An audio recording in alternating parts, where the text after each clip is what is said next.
here goes nothing. Get my crocodile out of there. Welcome back to my blog. I'm gonna lower this. This is ridiculous. I don't like scrunching my head out. Okay. Hi. Did I say blog? I meant vlog. Welcome back to my vlog. Okay. Well, I've been thinking about an email that I received from somebody who deals with a lot of military ministry, and she's asked to talk with me. And the funny thing is, I'm not a good speaker. I'm a much better writer than speaker. I've always been like that.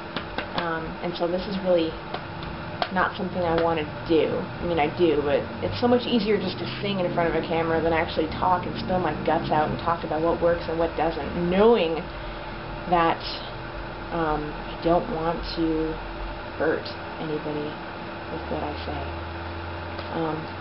So I think what I'm going to talk about this time is what to say that's encouraging.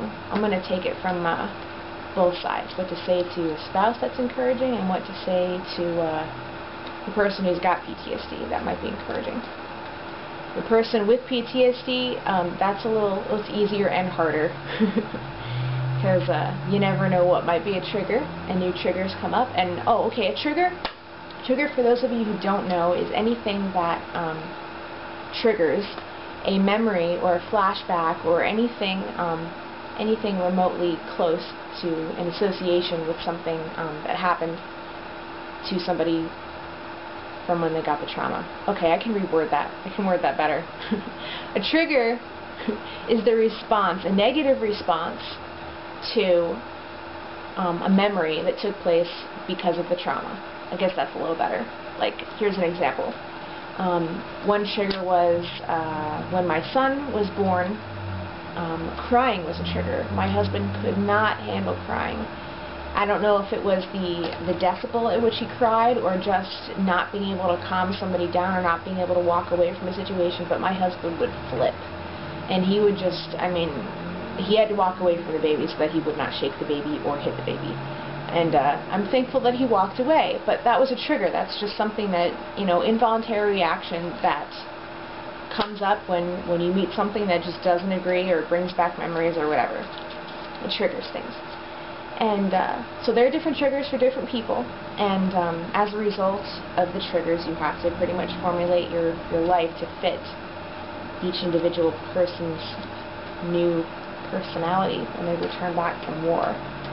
And I did not have any help with this, so don't tell me, don't look to me for expert advice. Maybe some people think I'm an expert because I didn't have any help and I figured it out on my own, but I don't think I'm an expert. I don't think I can look at someone and go, oh, well, that's what you do in that situation, that's what you don't do in that situation. To an extent, I can look at something and go, you're really setting yourself up for failure right there. But there are times when it's just like, you don't know what to do because you don't know what'll happen. There were times where I would try to say encouraging things to my husband, and it would not be well received. He would be like, who are you to say that, or what does it matter, or yeah, right, or don't fake it. The list goes on. But something I have learned, instead of what to say that's encouraging, is what not to say that's encouraging. Not what not to say, but what not to say that's encouraging. Like, when someone's having a bad day, you don't necessarily need to go, or is there anything I can do to help? You don't necessarily need to put your arm around them and say, would you like something to eat? Would you like something to drink? You want to go for a walk? You want to go kill something? You want to go to the shooting range? Because, blow off steam.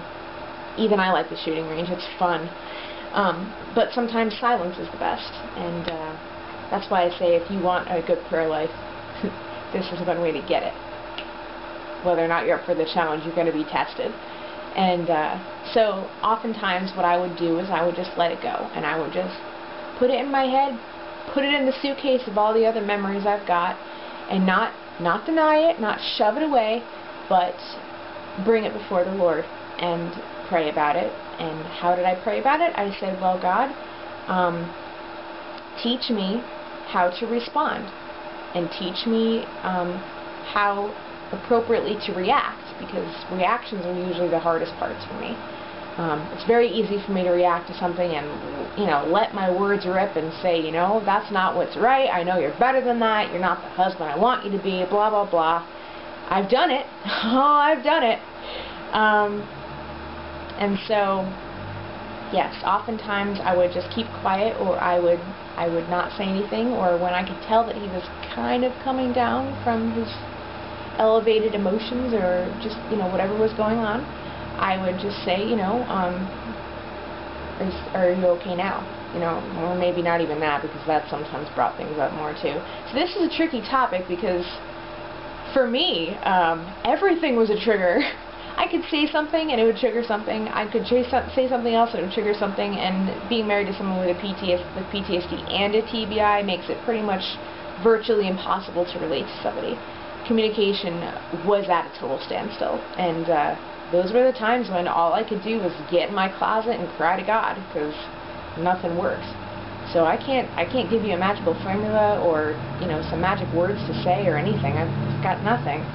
It's God. It's what's God taught me? He's taught me to shut up and to listen to Him and let Him have His way, and to read my Bible. And there aren't specific verses about PTSD and Iraq combat veterans and Operation Iraqi Freedom or Afghanistan, because everyone's there now.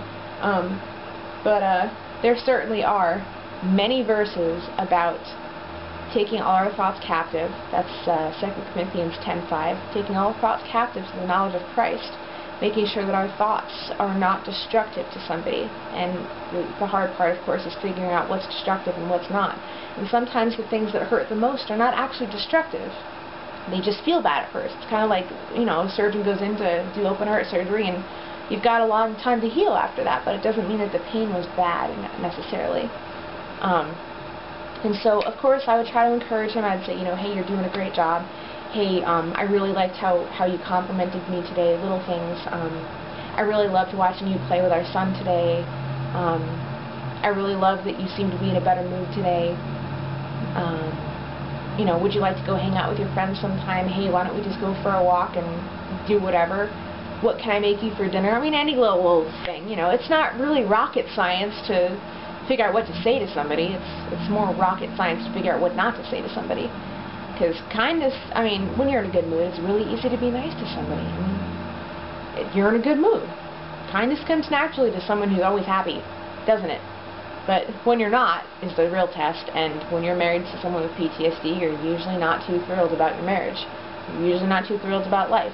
My husband had severe PTSD, and I hated my life for a while.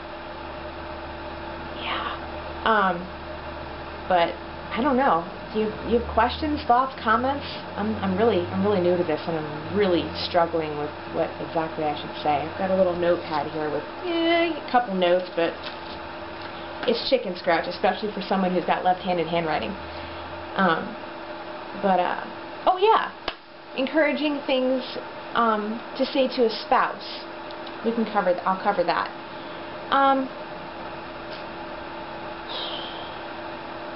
You're doing a great job. It's really, I wish I could elaborate more, but when I was going through it, there wasn't much that really encouraged me, except for maybe posting things that dealt with military and standing by your husband no matter what. And there were a lot of things that people said to me that I kind of felt like they were talking at me with what they said instead of to me. It did not feel like I related to anybody, or that anybody related to me. Being a combat veteran spouse is no small feat. And someone's talking to me on Facebook. That's too bad. And so I did not need to hear praise God. I did not need to hear anything like that. I needed someone to pray for me, not necessarily to preach to me. Hated being preached at when I was going through it all. I didn't need it. I knew what the word said. I was just having a really hard time applying it to my life. Huh. And so I muddled around most days, just wishing that I had other wives to talk to. I didn't have that. You've got stuff. You're watching this. You've obviously got somebody to talk to, but I was all alone, and I hated it. I had a couple wives contact me who said, oh, I'd love to talk to you sometime. My husband's a Vietnam vet, and you know, he's been through some stuff, and I tried to get together with him, and it just didn't happen. And so I got in contact with wives through my blog, and that's how all this stuff originated. And that was it, just sticking together and saying, you know what, you're not alone. But really, like, it's one thing to say that, you know, you're going through it with somebody, but saying that you're going through it with somebody isn't always that helpful. We need to be directed to the cross. We need to be directed to Jesus. We need to be reminded of Christ's sufferings and how suffering for someone you love is not in vain. John 15, I think it's 15:5, says, greater love hath no man than to lay down his life for his friends. And I love that verse. John 15 is definitely one of my favorite chapters in the Bible. Anyway, I'll say more because my husband's home later.